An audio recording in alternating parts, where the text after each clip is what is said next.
Kumusta po mga kapadre? Welcome po sa ating farm vlogs. Mag-subscribe na po kayo at mag-like para sa mga bagong adventures. Maraming salamat po!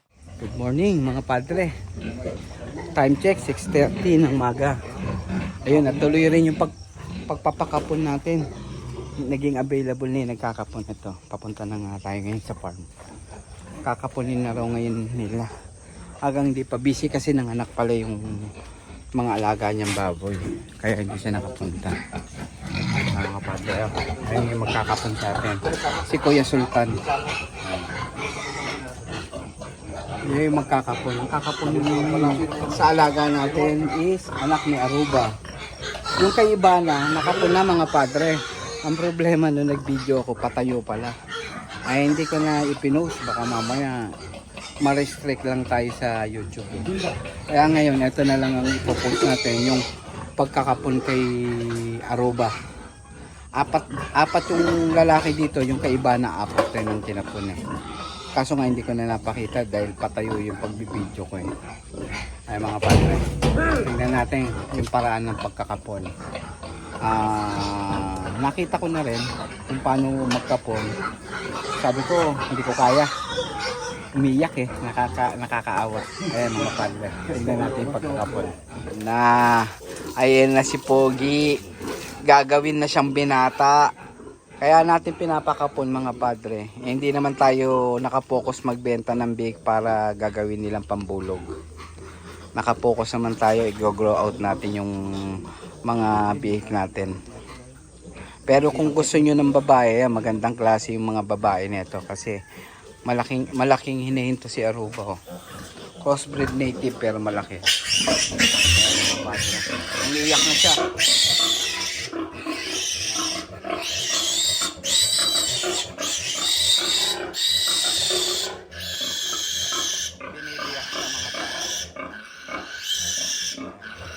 Hindi ko kaya.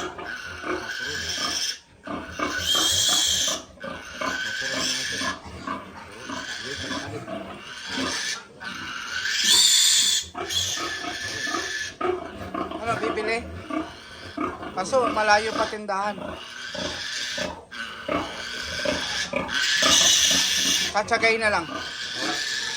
Tsagain na lang. Gusto mo grinder? Ayan mga padre. Ayan si Kuya Sultan. Siya ang taga-kapon namin dito sa San Miguel Malibay. Minsan magbibisit tayo sa farm niya. Malaki lang yung farm niya dun sa kapitbahay ko lang rin siya. Minsan bibisit natin mga alaga niya. Nanganak nga rin yung mga alaga niya ngayon. 12, 10. Tatlo yung nanganak, 12, isang 10. Kaya napuyat siya eh. Kaya ngayon niya lang naisingit itong pagkakapon eh. Etong mga hinayin ko galing rin sa kanya, lahi ng mga baboy. Ayan. Ilan yan kuya guys? 4? 4 rin pala sila. 4 na lalaki at 4 na babae. Tanggal na ngayon ang itlog mo. Ngayon babae ka na rin. Binata ka na. Binata na, lalaki na bigla yan. Nakapon eh. Ayan. Ay mga pala. Ganyan lang pala yung pagkakapon. Madali siyang tignan. Kaso, kung maawain ka, hindi mo kakayanin. Ayan si Kuya Jess. Kuya Sultan pala, pamangkin ni Kuya Jess, yung caretaker natin dito. Ayun o.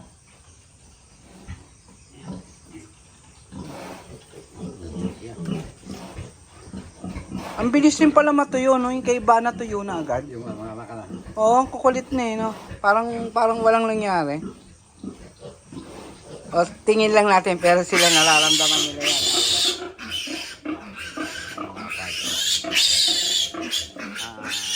Ginagawa, pagkatanggal ng isa, bubuksan ulit yung isa, tapos binibiyak mismo, tapos hinahatak rin para makuha yung pinakaugat. Tapos pagka ganyan, ayan, pinuputol siya ng konti, tapos ibinabalik. Binabalik. Tapos, ini-sprayan siya ng ano, yung binili namin antibiotic spray. Yung kulay violet. Okay na siya. Ayos na. Pinahirapan ka, mapurol? Gusto mo grinder? Grinderin kaya natin. Salpak natin yung grinder kay Jess. Mapurol pala eh. Nasaan? Ayun, yun yung tumatakbong puti. Ayan, anak ni Aruba. Pero kung gusto niyo padre na quality na babae, ayan, yan yung anak niya. Magandang babae. Ayun, may guhit agad. Ayun, to, may guhit na to. Oh, yan. Yan may guhit. Yan yung umaatras-atras pa siya.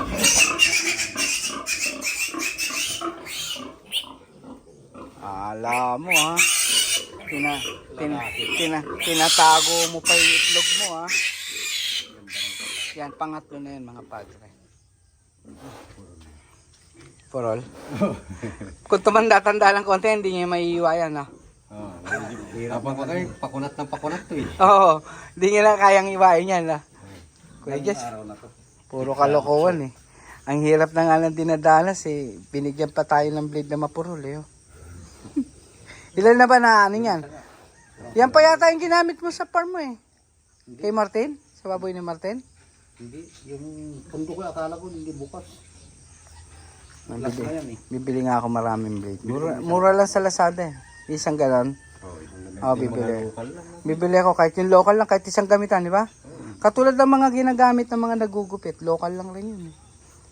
Isang customer, isa. Tapon. Binabalik nila. Oo. Bili ako sa Lazada. Yan ang susunod nating project. Para hindi tayo binibigyan ni Kuya Jess ng ng marupok. Huwag ka nang lalong pumapalag, lalo kang tatagal. Gusto mo ba kakaiba ka, ikaw lang maitlog? Pangit kang tignan. Loko. Gagawin siya bulugan. Magiging bulugan na siya. Sana lang. Last one.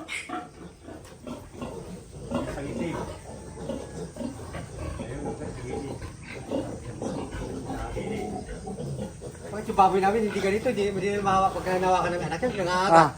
Oh, pati kami amo niya, nang kinakagat kami. Ito nga mabait to eh. Maamo. Maamo nga eh. Kahit ako nga bihira nilang nahawakan ko yan eh. Yung sa inyo nangangagat yung mga baboy niya? Paano ginagawa niyo doon? Alay, kukulong namin. Huli namin. Pag kinukuha yung bihik, kaso ano lang siya, yung parang nagwawala siya. Oh. Magaling to si Ivana, protective eh, sa inyo yun. Sa mga anak niya.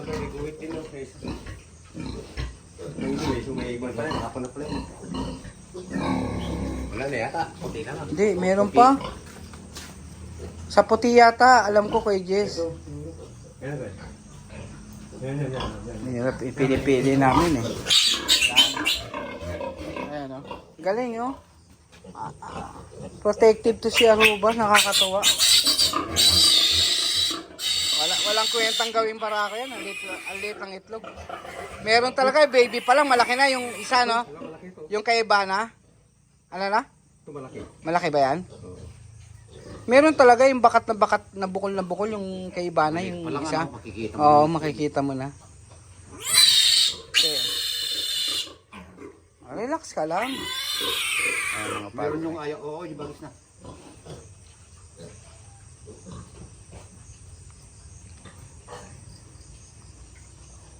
Yung mga babae, don't worry, hindi kayo kasali.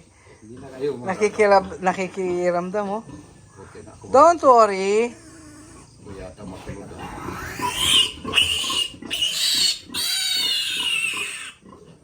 Ayan ang mga pati. Ay yung nanay niya protective. Ayan, nag-aalala. Kasi mabait yung mga inay namin. Ayan. Malaki yan? Soli natin, gawin natin yan. Hindi pwede, mag-i-inbreeding lahi nila eh. Dapat makakuha ko sa iba eh. Ibang lahi talaga, magkaka-inbreeding na eh. Hindi na natin alam kung saan na yung mga nanggaling yung mga yan. Kaya hahanap ako ng ibang lahi, isa malayo.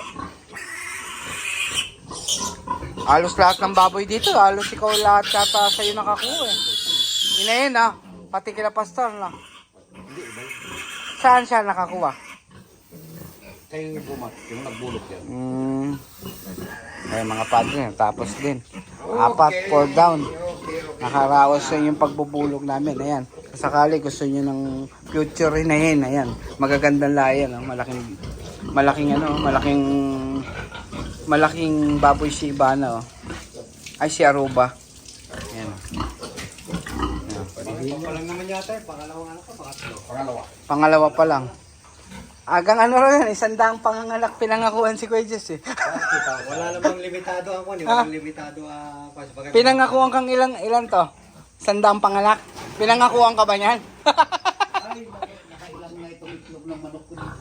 Bakit meron? Nangingitlog dyan? Galing no? Oo. Ano ka? Trespassing ka. Nangitlog sa lugar ko. Ang galing ng mga manok niya. Oh. Dito nangingitlog. Di, joke lang yung kunin mo. Paano mo? Palimliman. Hindi, palimliman mo. Sayang. Kaya nga, nakunang ko Diyan na siya maglilimlim. walo pa lang. Abayaan mo na siya dyan. Ayan mga padre. Ayan. Sige. Mamaya balik ako. Tapos na yung pagpapakapon natin. Muna ng kulungan. Naka-power spray na kami para medyo magaang na yung ano, tanggal talaga yung mga tae sa gilid-gilid. Eto na yung mga makukulit, oh. Oh, eto, ready na to. Oh. Pag-abot ko, Oh. Ang kilo na nito, nasa 18-20 na kilohan nito. Itong siyam nito. Ayan. Mga 2 weeks na lang, pwede na to. Target na yung 25 pataas nito. Ayan, mga pate, ah. Ayan, oh. Lumalakas ang kumain yung mga ano, oh. Wala lang, yung dami na yan, pang-anim na siguro. Oh. Ayos yan. Marami pa silang uubusin sako. Yan, tingnan mo, biglang bulat Kaya nga, maraming sako pa silang uubusin dyan. na hiwa-hiwala. Ayun mga padre. Ang next project naman natin, ayun patapos na yun. Ito, ngayon, ipagagawa natin ngayong araw na to. Friday ngayon. Ito, pagagawa naman natin to. Paayos na natin to. Itong lilinya na tayo ng kanal dyan. Then, gagawa tayo sa labas ng dapat yung sa previous na video ko, plano ko dito ko lalagay yung septic tank. Ngayon, ang mangyayari kasi pag nagyan ng septic tank, magsisimento, mawawala yung free range nila. Simento yung lalakaran ng mga baboy. Kaya ang gagawin ko, malaki pa naman yung lupa natin dito sa labas. Kanal muna siya. Then, doon ako maglalagay ngayon ng septic tank sa labas. Para ngayon, kung simentado siya, okay lang siya. Tapos, diyan ko ilalagay yung kubo. At least, nakatipid ako, may simento na rin siya. Ayan mga padre. Ayan. Good morning sa inyong lahat dyan, ng mga kapadre natin. Saan dako man kayo ng Pilipinas naroon. Mag-ingat lagi kayo dyan mga kapadre. Dito lang tayo. Ayan. Welcome kayo dito sa farm natin. Ayan, unti-unti nang nagiging maganda yung farm natin, nagkakaroon na ng development. Ayun na yung nilagay nating mga bibe. Ayan. Okay na siya. Tapos, ito yung ginawa nating kulungan. Ayan, patapos. Unti-unti na rin patapos. Patapos na rin siya.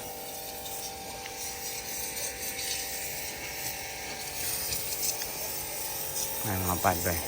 Lilinis. Kaya bumili na ako ng power spray para mas tipid sa tubig para maka-menos tayo ng kuryente. Ito yung sinimentohan natin. Ang lakas ng ulan kagabi pero buti natuyo mga padre. Ayan. Hindi na siya messy. Dati puro putik dito eh. Kung mapapansin nyo sa previous vlog natin, ngayon okay na siya. Sementado na siya. Nababawas-bawasan na yung mga mga gawain dito sa farm. Ayan. Ito mga patre, ulitin ko, 18-20 na tong ginawa natin grow out. 9 na piraso. Target natin dito 25 pataas. Pero kung mangangailangan na kayong panghanda-handa, ito magandang panlitsyon ko. 18-20 na kilo nito. Ito naman, ito, yan, mga nabulugan na to mga padre. Yan. Future renay natin, nabulugan na yung 4 na yan. Ito naman si Aruba, ito yung kakapanganak lang. 13 days na to, yan. Ito yung pinakapon natin, 4 na piraso. Bali 8 piraso to, 4 na piraso lalaki, nakakapon na yan. Yung babae naman, kung gusto nyong future breeder, yan, magaganda yan. Maraming deti yan. Kung gusto yung kumuha ng lahi ni Aruba, yan, maganda. Magandang mga anak si Aruba. 10 yan eh. Ang problema, namatay sa panganganak yung dalawa. Yan. Laging ano yan, hindi bumababa yan sa 10 ang anak ni Aruba. Nakaraan naman yung 10 na buhay niya. Ngayon naman, itong dalawa, talagang ganun, hindi tayo pinalad, nagkaroon tayo ng mortality rate na 2 kay Aruba. Pero okay pa rin, goods pa rin naman, sulit pa rin naman. Kasi sa biik naman, wala tayong kapital dyan. Ang kapital lang natin dyan, yung bulog eh. Talaga naman magpapakain tayo, yung nanay pakakainin natin eh. Yung mga biik, wala tayong kapital dyan. Kapital lang yan, bulog, tsaka wala na, tsaka dede, tsaka vitamins, yun lang. Mura lang yung kapital niyan. Ayan mga padre. Ito yung munti nating farm ng mga baboy. Ang alaga natin, native crossbreed. Ayan. Ginawa, bakit crossbreed? May lahi na siya kahit papaano para madaling lumaki. Kasi pag pure native, nako, ubos na sa lapi mo, ang liliit pa ng baboy mo. Pero pag may halo na siya, mistiso na siya, mabilis na silang lumaki rin. Hindi katulad ng talagang puro. Ayan. Yung mga ano natin, work. Jeff, muntikan ng ano, oh. Hindi natin tinakpan ng ano, super na simento. Yung ginawa natin, di ba umulan? Ay doon, medyo naubos pero patungan na lang ulit natin mamaya pag naghalo tayo. Saan mo gagamitin yung bakal? Okay. Tanghali na ako, may milakit kami. Mag-update ka? Anong oras ang update mo? 12. Bakit hindi ka nalang magpa-check up bukas? Hindi siya nga, ngayon ang usapan. Sabado bukas hindi pwede. Kailangan, hindi ka gagawa ngayon. Hindi ngayon nga ako. Tapos agang, Tanghali daw. ang gulo mo talaga eh. Sige, basta't mahukay mo hanggang tanghali, payagang kita. Ang gulo mo talaga eh. Magbubuhos tayo dyan eh. Ilang oras bang magpapacheck up yun? Bakit kasi nag-schedule siya ng Friday, dapat Sabado? Kasi ba yung gobyerno yun eh. Ano yung buntis? Buntis siguro. Ni Dana? Buntis pa? Baka nagre-reglo. Oh, congrats. Ninong ako ha. Ninong ako. Pucha patay tayo dyan. Nakaanak din nurse. Ayan mga padre, ito na. Ayan. Ganito gawin nyo ha. Kuha muna kayo ng tansi. Oo. Kasi pag susundan natin yan, paliko-liko, no? Dito natin sundan ko yan. Ha? Dito natin sundan kasi ito kababaan yan. O sige, sundan nyo na. Sige na. Kababaan yan. Oo, sige, sundan nyo na. Ang kuha ka ng isang hollow blocks, ang lalim niya isang hollow blocks. Ha? Kasi lalagyan natin ng semento yan, tapos ipapatong natin hollow blocks. Pati yung flooring yan, para yung flooring nakasemento rin. Saan dito? Hindi yan na, sundan na raw, sabi ni Jeff.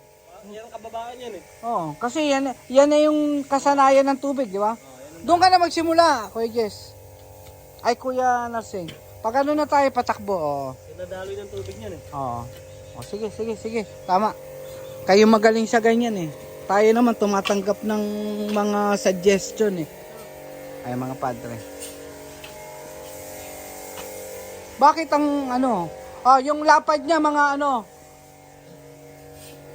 Yung lapad niya yan, oh, isang hollow blocks rin ang lapad. Hindi, isang hollow blocks ang lapad.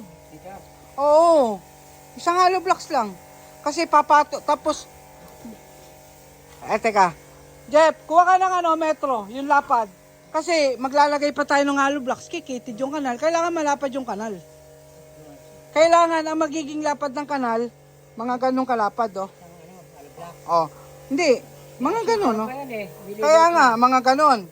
Kasi yung hollow blocks kabila ay ang hukay nyo ganyang kalapad. Oh, ganyang kalapad, oh. Mga isa, dalawa, tatlong dangkal. Dangkalin nyo. Ayan, mga padre.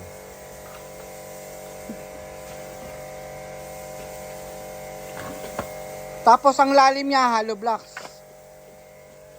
Ang pinayos na natin yung yung kanal. Ang lapad niya, Jeff, ano? Hindi, magka-hollow blocks pa tayong kabilaan, liliit. Dito. 'Di ba, hollow blocks tayo kabilaan eh. O di gusto ko maging ganyan ang lapad 30 ang finishing. O, kailangan siguro ang lapad gawin niyo 17. Oo. 17. Kailangan malapad yung yung lalaki yung gusto ko malaki yung buka eh. Kasi para makakapagbuhos pa tayo ng ng buhos sa kabilaan. Sige, gawin niyo 17. 17 lang, okay na yan. Bakit ang layo mo, Kuya Narsing? Dapat dito. Hindi, dito asintan eh. Hindi, dito. Ang layo mo eh. Kaya sinta. Ayan, kamo na dyan. 17. Ay mga padre. Pinaukay na natin para okay na siya. Ayan, mga padre, balikan ko kayo. Titingin muna tayo ng pwedeng maiulam ngayong tanghalian. Titingnan ko. Ay nagbaboy na kami kahapon, nakaraan, manok, ay seafoods. Tingnan ko kung ano yung pwedeng maiulam ngayong araw na to. Paano mga padre, balik ako. Ayan mga padre, tapos na naman yung maghapon natin tong araw na to. Ayun, medyo productive naman tayo. Nakapagpahukay na tayo ng kanal natin. Kaso medyo, kung papansin niyo, makulimlim, umulan. Pinagretiro ko na yung mga tao natin muna. Bukas na lang natin itutuloy yung paggawa ulit ng kanal. Umulan ng malakas ngayon, no? Basa yung medyo parang uulan pa rin. Pinahinto na natin kasi masasayang lang yung materialis natin, simento. Bukas na natin itutuloy. Bukas i-update ko kayo kung ano yung nagawa natin. Kung paano natin ginawa yung kanal na patakbo dun sa septic tank natin. Paano mga padre, gaya ng lagi ko na sinasabi, maraming salamat sa patuloy na panonood nyo. Huwag sana kayo magsawa sa mga subscriber dyan. Kahit pa po nadadagdagan tayo pa isa-isa, dalawa. Pero okay na rin. Saan ba nagsisimulang marami? Sa konti. Paano mga padre? Gaya ng lagi kong sinasabi, ingat kayo and God bless.